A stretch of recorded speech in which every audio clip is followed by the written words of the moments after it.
बिस्मिल्लाहिर्रहमानिर्रहीम अस्सलाम वालेकुम। Welcome to Abbas health YouTube channel. उम्मीद करता हूँ कि सब खैरियत से होंगे।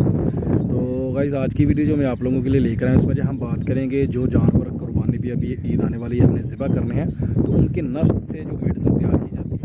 मेडिसिन बाकी मुझे इनके बारे में ये नहीं मालूम कि उनका नफ्स जो है वो खाना हलाल है हराम है, जब उनकी क्या कंडीशन है उसके बारे में जो है वो आप किसी भी मौलाना साहब से पूछ सकते हैं, मालूम ले सकते हैं। अगर उसके बारे में आप लोगों को मालूम चाहिए तो इंशाल्लाह मेरे जो अभी आज जुमा है, मेरी ये वीडियो अपलोड होने के बाद आप लोगों को उसका जो लिंक है उस वीडियो का इस वीडियो के नीचे डिस्क्रिप्शन बॉक्स में मिल जाएगा। तो उसमें पूरा मसला जो है वो बताया हुआ है इन चीज़ों के बारे में, जानवर की जो कुर्बानी हम देते हैं उसके कौन से जो चीज़ें हैं वो ही हमारे लिए हलाल है और कौन सी चीज़ें हमारे लिए हराम है। तो आप उधर से जाकर देख के खुद फैसला कर सकते हैं। बाकी मैं मेडिसिन का बनाने का आपको सिर्फ तरीका बताऊँगा, तो मैं बाकी दूसरे चक्कर में नहीं पढ़ूँगा, तो क्योंकि मुझे इतना इल्म नहीं है उन चीज़ों के बारे में। तो आते हैं अपने नुस्खे की तरफ। सबसे पहले मेरे चैनल को सब्सक्राइब कर लें और साथ ही बेल आइकन के बटन पर क्लिक लाजमी करें ताकि मेरी हर नई आने वाली वीडियो की अपडेट आपको टाइम पे जो है वो मिल जाए।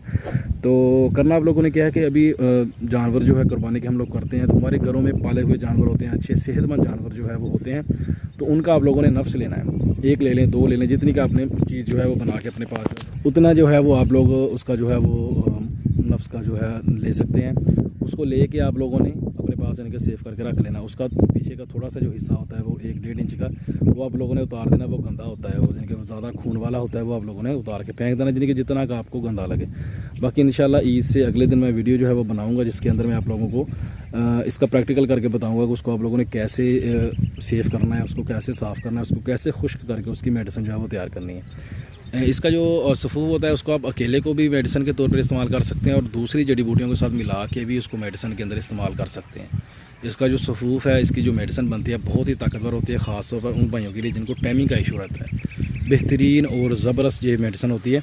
तो अभी ईद आने वाली है, जो अच्छा मौका है आप लोगों के पास। अगर आप लोग इसकी मेडिसिन बना के इस्तेमाल करना चाहते हैं तो आप लोग उसको सेव जो है वो कर सकते हैं। तो उसको कैसे इस्तेमाल करना है और उसका क्या फ़ायदा है, उसको पूरा प्रोसीजर जो है उसको इस्तेमाल करने का, वो इंशाल्लाह मैं नेक्स्ट वीडियो में बताऊंगा, जब मैं आप लोगों को इसका प्रैक्टिकल करके बताऊंगा। उसके साथ ही मैं आप लोगों को इसका पूरा तरीका जो है वो खाने का समझाऊंगा और कौन कौन लोग इसको जो है वो इस्तेमाल कर सकते हैं, वो इंशाल्लाह पूरी बातचीत उसमें करेंगे।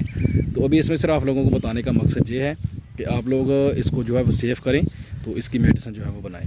तो ये थी आज की वीडियो। उम्मीद करता हूँ कि आप लोगों को पसंद आई होगी। वीडियो पसंद आई तो लाइक करें, दोस्तों के साथ शेयर करें, दुआ में याद रखिएगा। मिलते हैं किसी ऐसी ही नई वीडियो में, तब तक के लिए अल्लाह हाफिज़।